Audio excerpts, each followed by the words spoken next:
So let's begin with an introduction about why we're here and being at ECIS.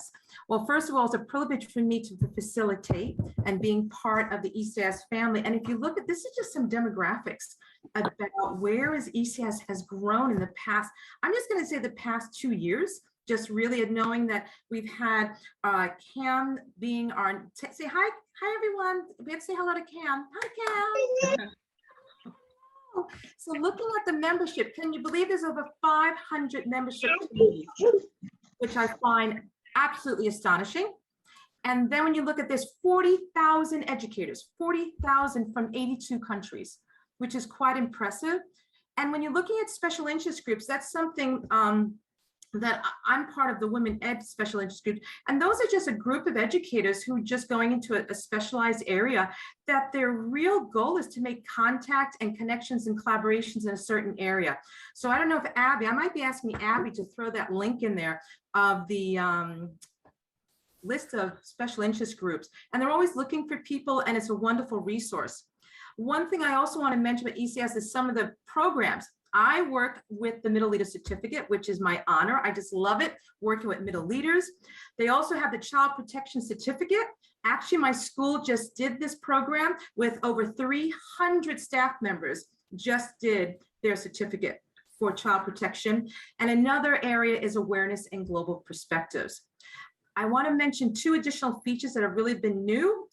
One is the mentoring program, which something that we want to elevate more with the middle leaders, that if you're looking for someone just in terms of mentoring, that is a platform, and it's a free platform for ECIS members in terms of making those connections. So if you want to be a mentee or a mentor, please, please, please go to the site. And one, I would say, a force of nature has been the DEIJ Forum. If you're looking at the work they've been doing, also on Twitter, these are just some of the areas that ECIS is really expanding. So take a minute and please go to the website. Now, what are we doing today? Well, how are we going to collaborate is really looking at, and I want to make sure you've seen these thousands of times, but I think it's really important to remember that why are we here? We want to connect, we want to collaborate. Put your Twitter, email, or anything in the chat box. We have approximately 22, so at one point I think we will be able to just unmute and chat, engaging. And remember, you have to chat to only us. As I'd say, no Amazon shopping. That means you can't be bored and go to Amazon and start buying books, only if it's books that I recommended. So we really want to keep that focus on us.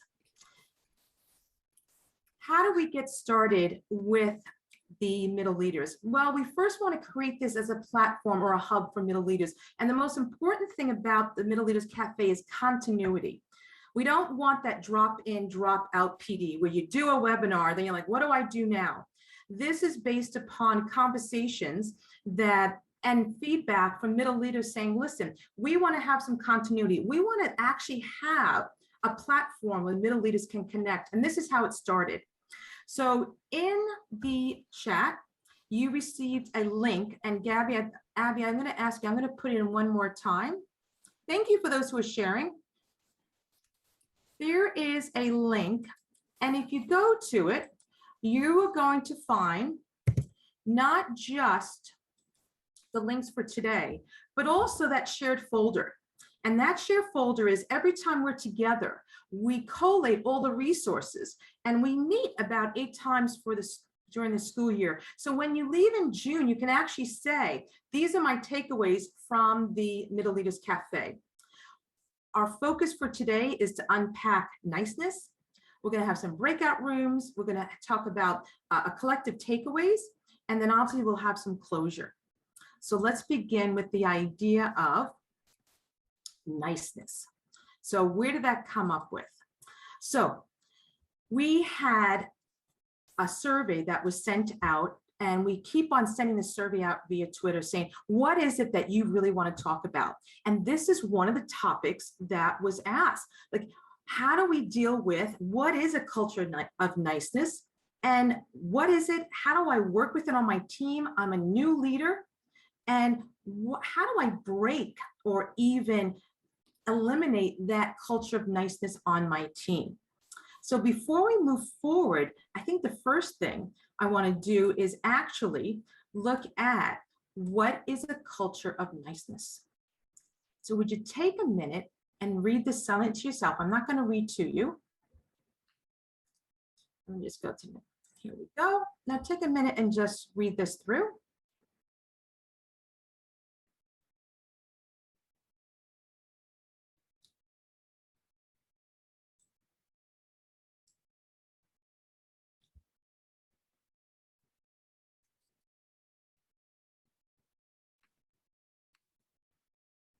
So do me a favor, stop for a minute in the chat on the count of 3. On a scale of 1 to 10, have you ever experienced a culture of niceness on a team?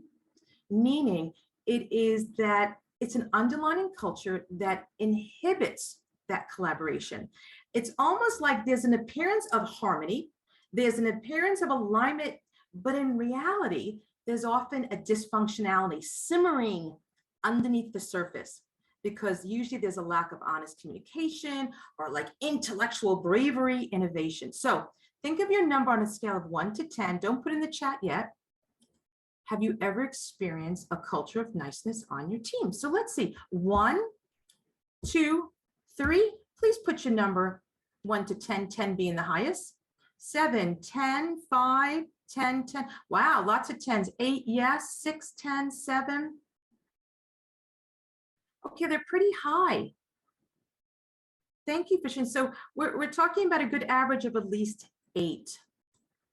7, 7, 9. Okay, thank you for sharing that. So you know what I want to do first is let's talk about, and I appreciate you sharing that, is why does a culture of niceness actually develop? Now, reading through these, some people are actually nodding. It's more enjoyable when people get along. It's so much easier. Being nice, we get things done, but do you really? Staff members get more opportunities if they think leadership likes them. Or let's just avoid conflict and get approval.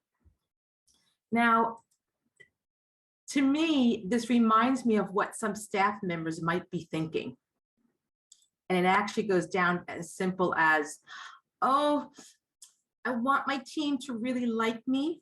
I don't want to cause any problems. If a team collaborates really without addressing and working to shift this culture of niceness, you kind of go into an area of risking elevating practice. There won't be sustainable results. And you kind of just go through the motion of collaboration, which actually is a true waste of time. It's like meeting just for meeting.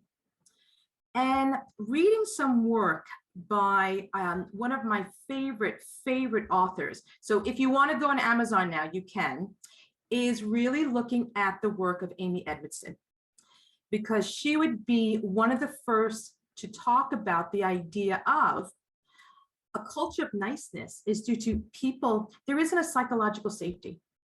That people, there's a belief that they might be humiliated, they might be punished for speaking up, for having a question, and for mistakes. So anybody who wants to go further into looking at, this is only an hour where we're trying to get an idea of niceness, but look at her work. I would say it's one of the most impactful when looking at the idea of how do we start eliminating how do we start having a concept of psychological safety within your teams to have more productivity.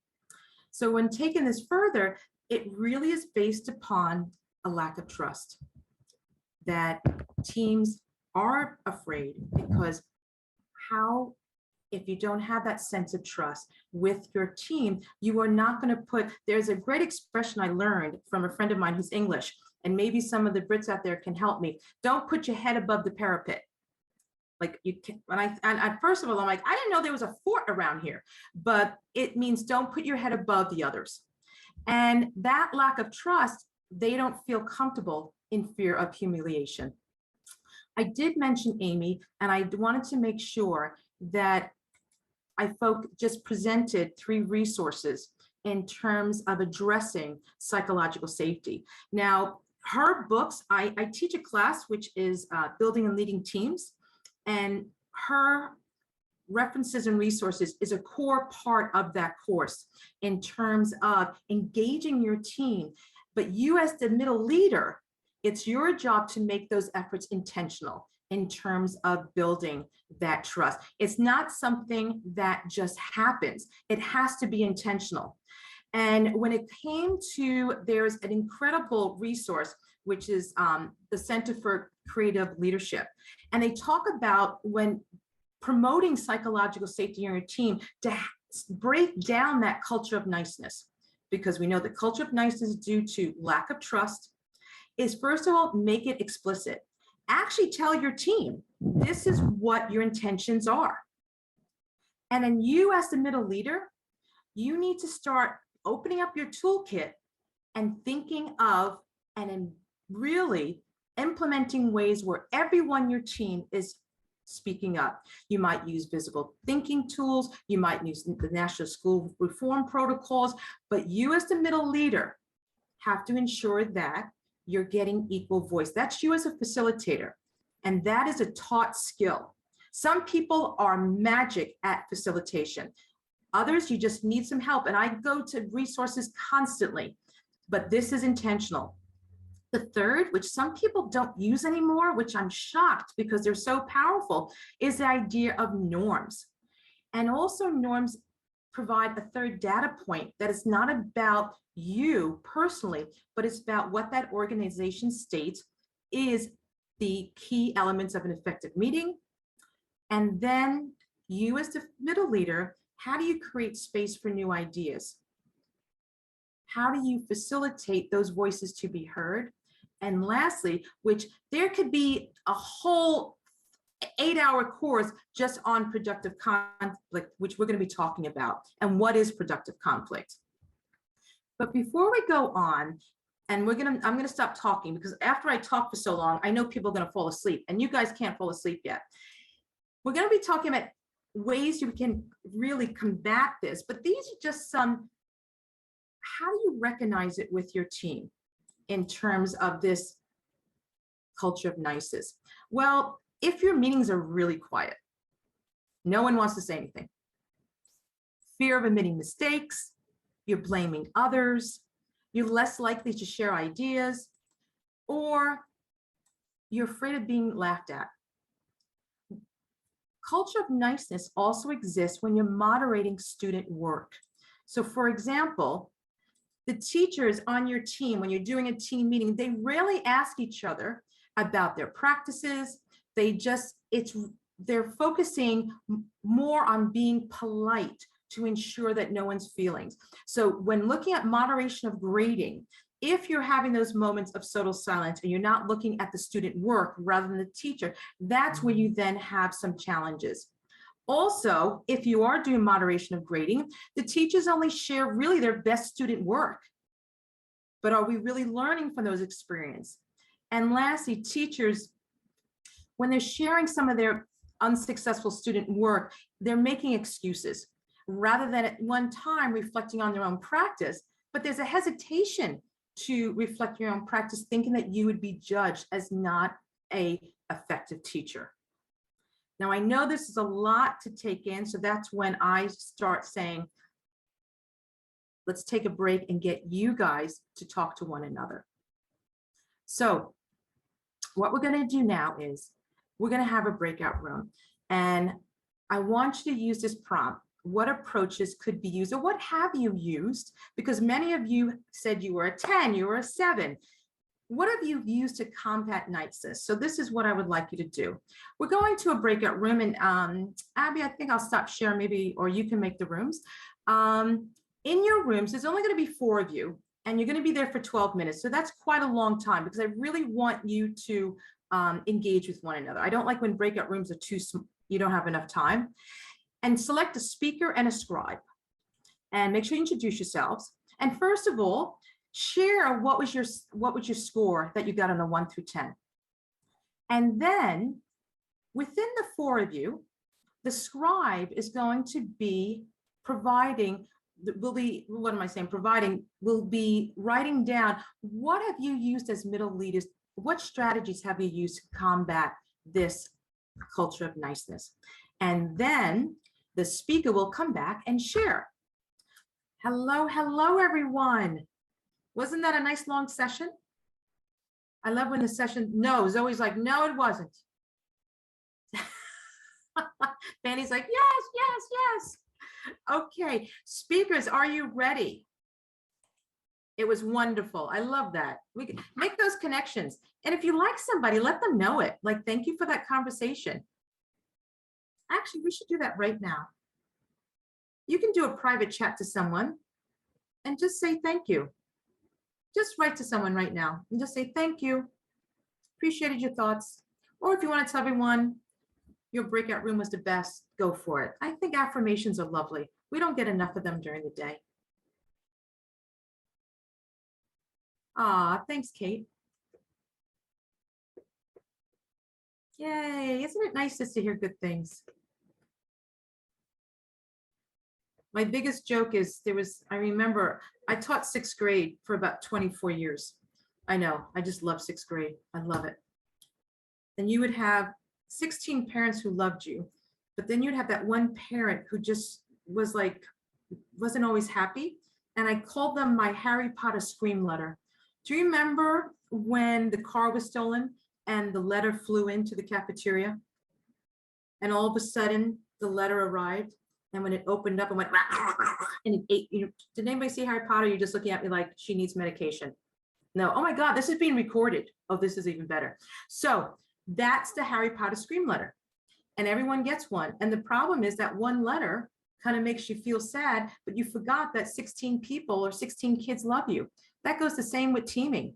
You might have a team of 5 people, 4 people, but what are you doing? That one person who's the most challenging, there's, I don't know if you know, I think it's Robert Fullen, who talks about the toxic 2%. Anybody hear the toxic 2%? That the 2% take up 98% of your time. I see a lot of nodding. You're like, yes. Okay, everybody, let's begin. We had, I like not sharing right now so we can see everybody. Wow, look at this data. So speakers, are you ready? I'm not sharing my screen anymore. This is all about us. You can unmute. I think you're all able to unmute.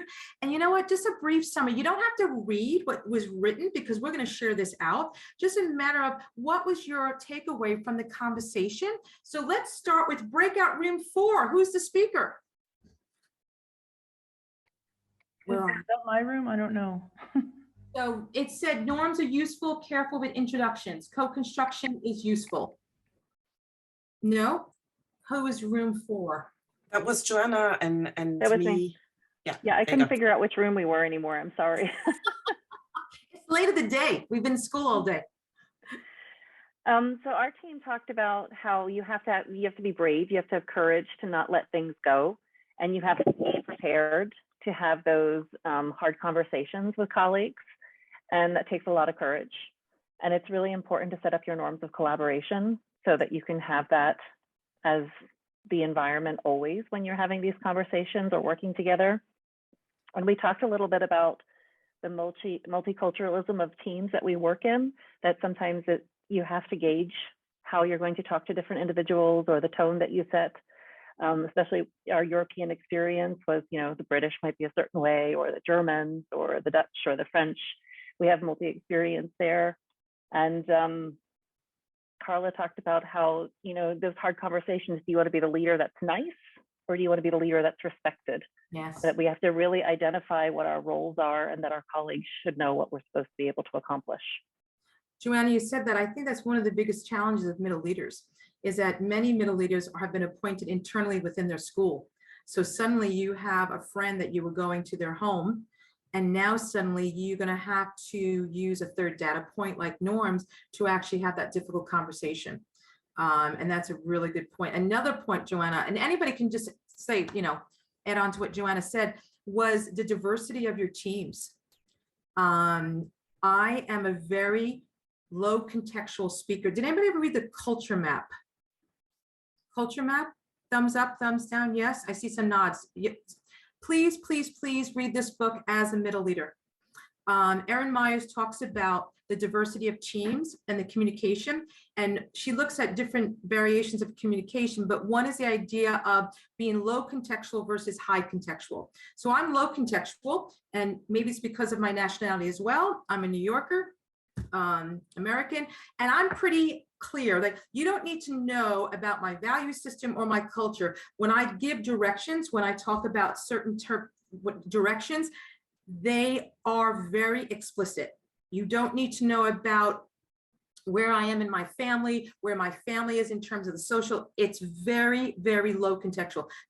Then you have high contextual, which is looking more at the Japanese or the Chinese culture, where you need to understand the value system and understanding what is not said is actually what is being said. Does that make sense? So therefore, when looking at Erin Myers' work, she actually breaks down working with working with the diversity of teams. And another area that she talks about, when you have a very diverse team, you need to be low contextual. Oh, the book is The Culture Map by Erin Myers. So meaning that when you have a team that is diverse, and look at all our international schools, low contextual, meaning that they don't need to know about everything you're saying is intentional. Therefore, you don't have that area of grayness in terms of comprehension, especially when looking at, I look at in the International School of Luxembourg, we have people like in your school, they have 3 to 4 English is not their first language. And we have to then look at our leadership style in terms of that. So Joanna, God, you got me on a tangent there. Round of applause for Joanna. Woo-hoo! Okay. For the whole team, please. Whole team, where's the whole team? Yeah, you guys got it going. It's like, we like this type of energy. Breakout room 2, you talked about co-construct norms, sticking with it, share norms on top of meetings. Who's a group 2 speaker? Nancy, I actually don't know what group, what breakout group I was in.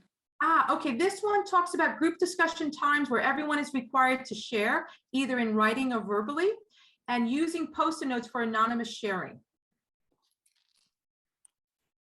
Anybody remember that one?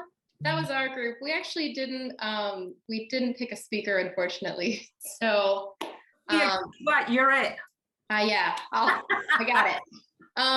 So yeah, basically we touched on some similar things. We talked about how sharing the norms at the beginning of the meeting and co-constructing them might get for more buy-in and might make it easier to stick with it throughout the year. And we also talked about with the different languages and cultural backgrounds that sharing through writing might be a good way to kind of enable everybody to feel comfortable. Absolutely. Also the diversity of how people can best express themselves, either written, even drawing. I've had people teams where they draw the mission statement and how it resonates with them. This group, you brought up a wonderful, wonderful point, which was the idea of facilitation, using Post-it notes, silence in terms of group discussions, sharing new norms. If those of who is still virtual right now in terms of their team meetings? Anybody still virtual? Some of you still are. A wonderful resource when looking at facilitation virtually is Chad Littlefield. He is the master of virtual facilitation. Tomorrow we're going back to hybrid, Heather. Wow. Absolutely. And also another resource for those who are doing virtual in terms of facilitation and team elevation is Play on Purpose. An incredible website really focused on the idea of face-to-face and virtual facilitation for leaders. 2 of the best resources that I think are out there right now in terms of facilitation. So thank you, group 2. Breakout room 1, you had building trust is important. This is built over time, strategy with meetings online. Breakout room 1, how about you in terms of combating that culture of niceness? Who's the speaker? It's me. Hi, Kate.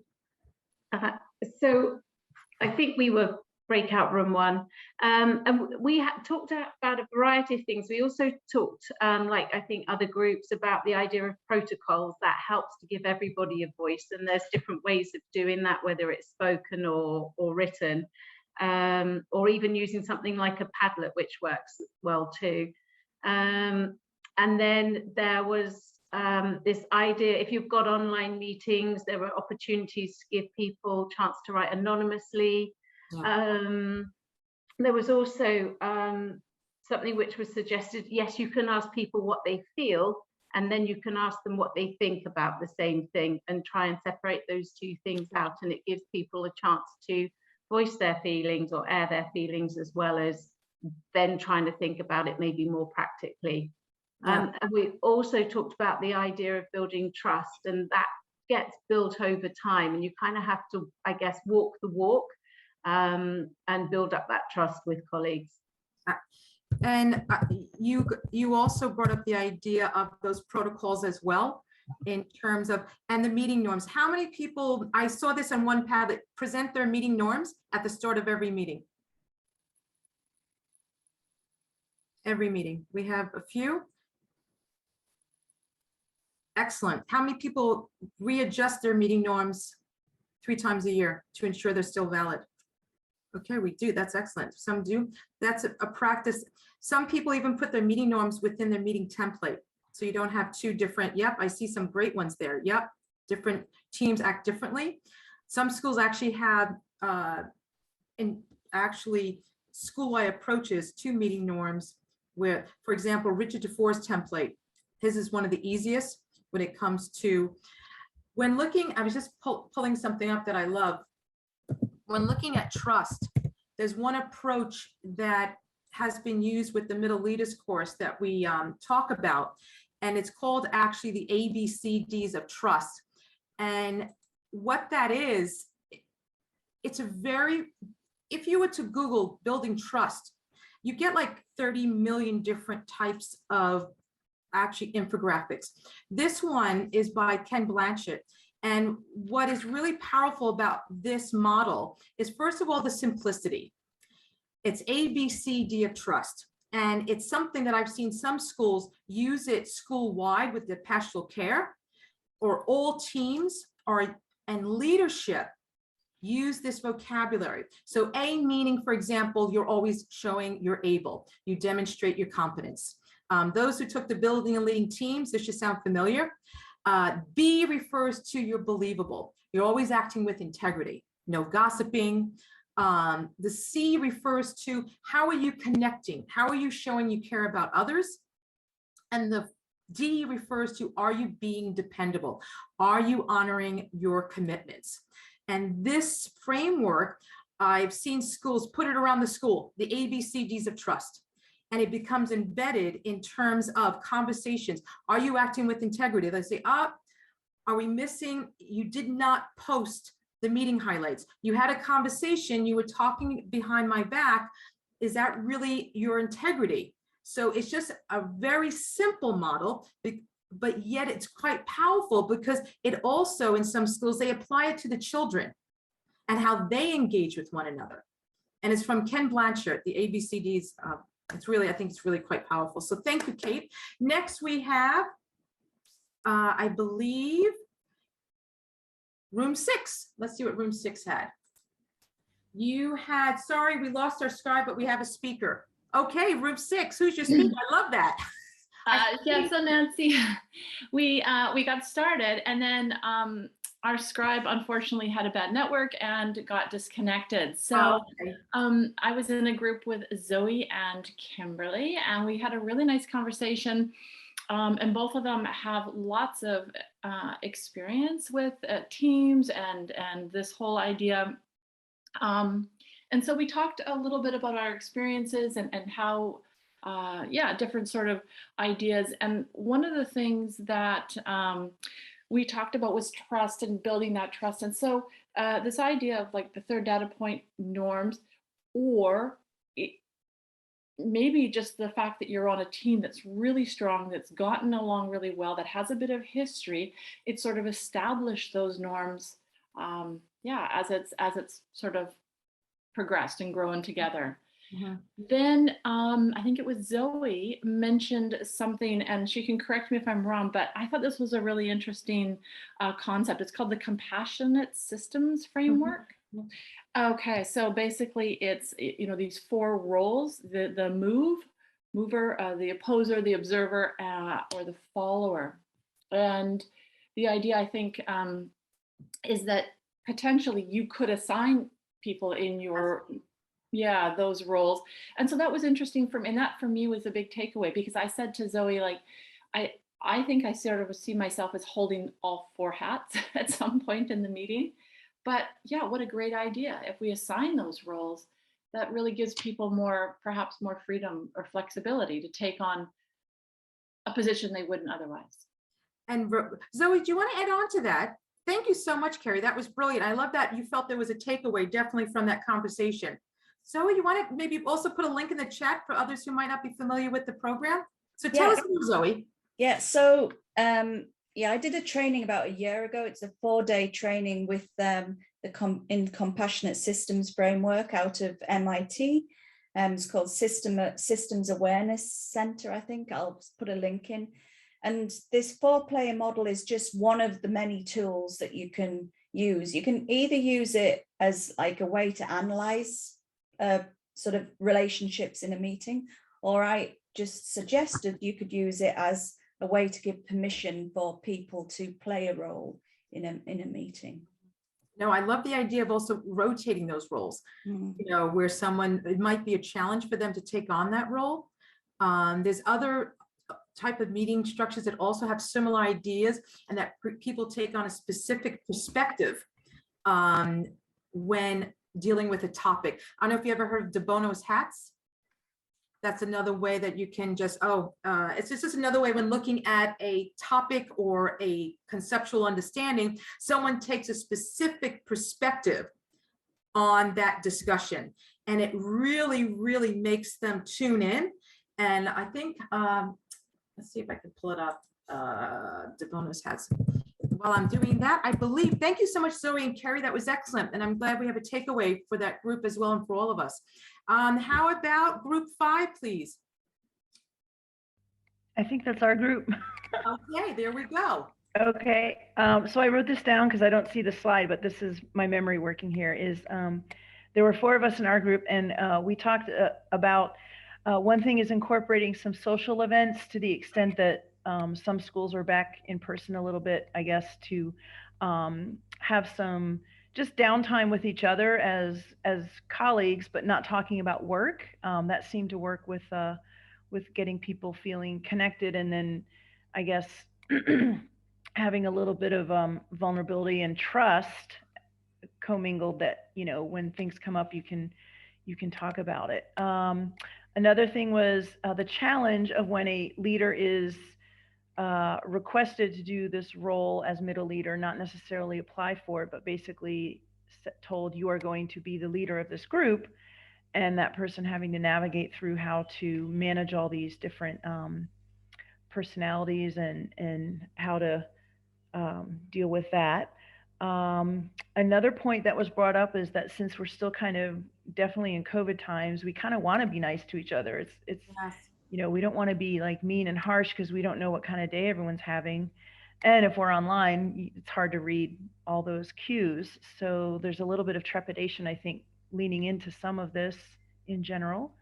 One of us pointed out that the norms you had mentioned at the beginning are really important. And I think that's great. We can hang our hat on that and just sort of say, here's evidence-based, you know, tried and true, like this is, you know, best practices. Let's use this as our guide, and that kind of objectifies it for the group in going forward. And then that leaning into this, that maybe we can enjoy the process, enjoy the process of potential conflict versus just trying to stay away and be nice. So that's what I remember from our group. It was a good group. Wow, you did a great summary of that as well. You know what I think I'm hearing repeatedly is the idea of norms and having these external data points from a school. You know, we talked about in one group the idea of how many of you share your actual job profile with your team. to let them know your roles and responsibilities to start the school year. This is, so we have Heather, but you know, that's something really, really powerful to let them know. So thank you, Claudia. Isabel, thank you, girl. You better, right? Yes. And the last group, please. I think it's 3. Am I correct? Yes, group 3, Yes. please. I was asked to be the speaker.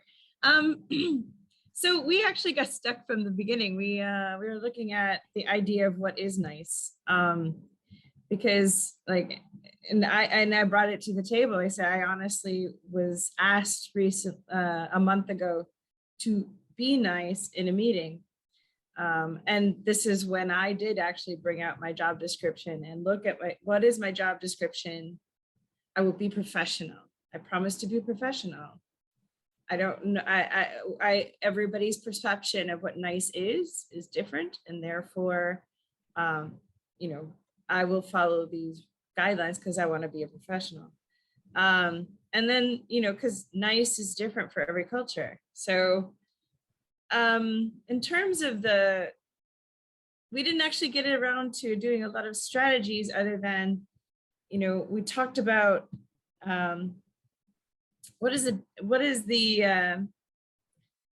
actually, this is Fanny, you're gonna have to talk. I have not been in depth with 360 feedback for a while now. We don't have it at our school, so I'm not 100% sure, but the idea of direct and honest feedback is something that is also a cultural issue. Fanny, do you want to say something?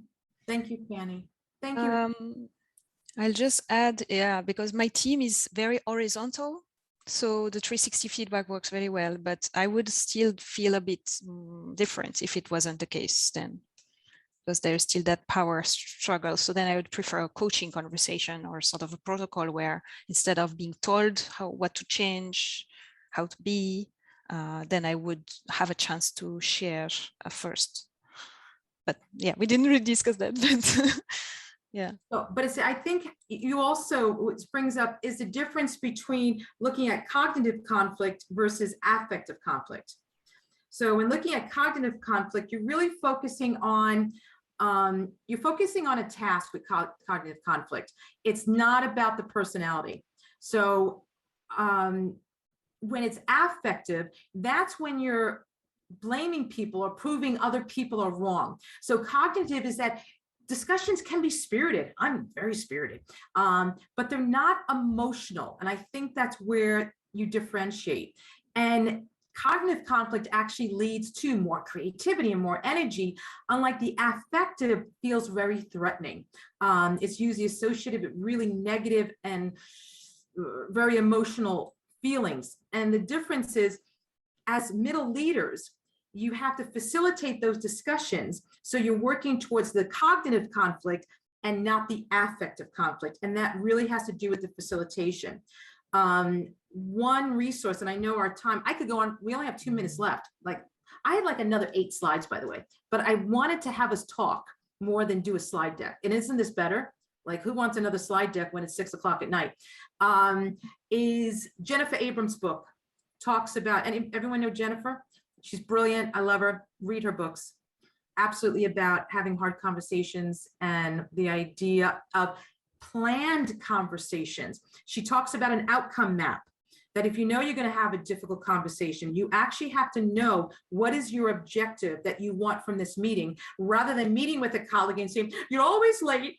I don't like you. You're mean. You don't bring cupcakes. You can't mix multiple issues. Select one objective you want to achieve with that middle leader, and then you map it out for you personally as a leader. Now, I know we're coming to our close, and I just want to say, geez, those who I share that Google Doc, you can see we were going to do more, but the conversation was too good to stop. And this is when you say, let everyone talk, which was fabulous. So it's now 6 o'clock, and I just want us to stop for a minute and just reflect on, really, if you had one takeaway from today, either hearing from Zoe or Carrie or Joanna or anything that you had, think about this right now as one takeaway, or what do you think you could start doing tomorrow? And don't do anything yet, just reflect on that.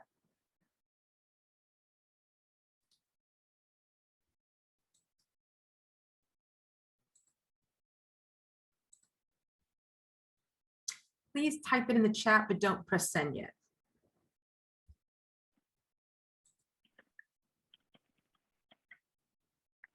And I just want to pull up the shared folder so everyone sees it before we go. And don't type it in yet, because I want to give everyone time.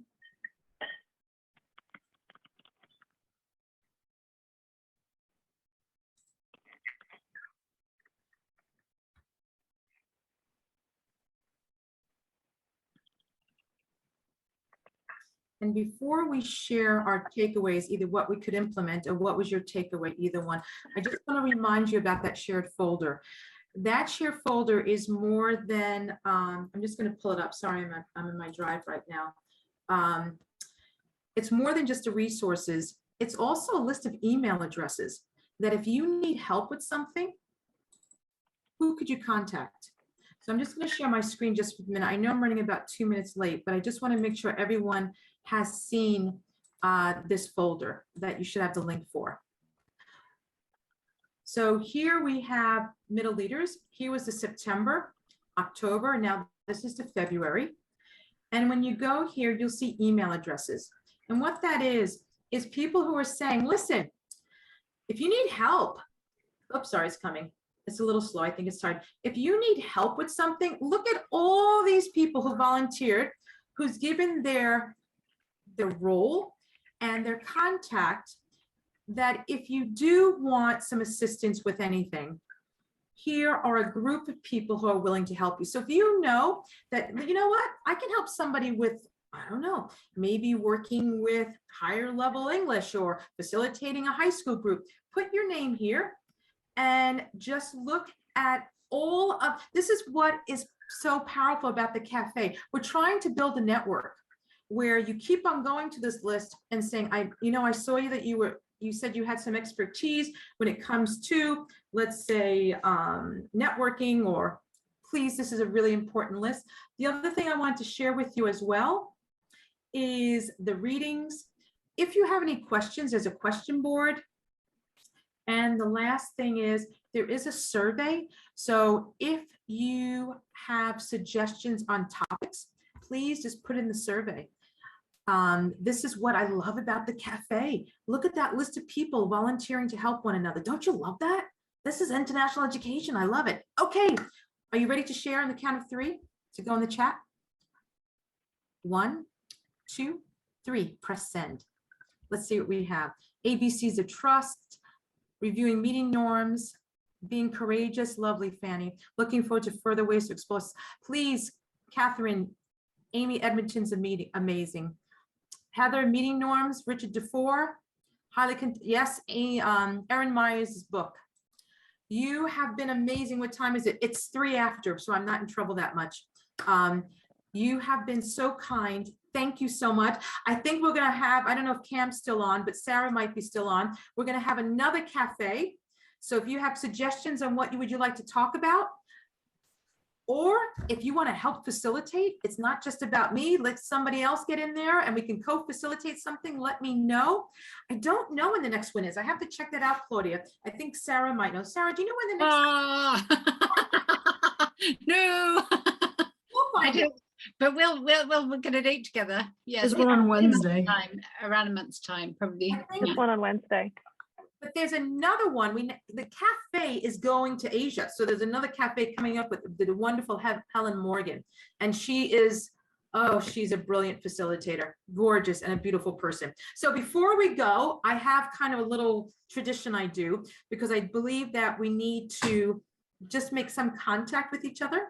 So put your hands on the side, on your box. And we're going to high five. We got to make some connection. So if we were doing a physical, if I was face to face, we'd be standing up doing this. So I need to do it together. So on the count of 3, 1, 2, 3, high five. Guess what? We're doing it again. 1, 2, 3, high five. Now it's time to go rest. I feel privileged and honored you took this time to be here. And I'm going to share everything we did today in some tweets. So thank you for your time. Love to you all and all the best to your families. Bye, everybody. Thank you. Thank you, Nancy. Gorgeous to see you all.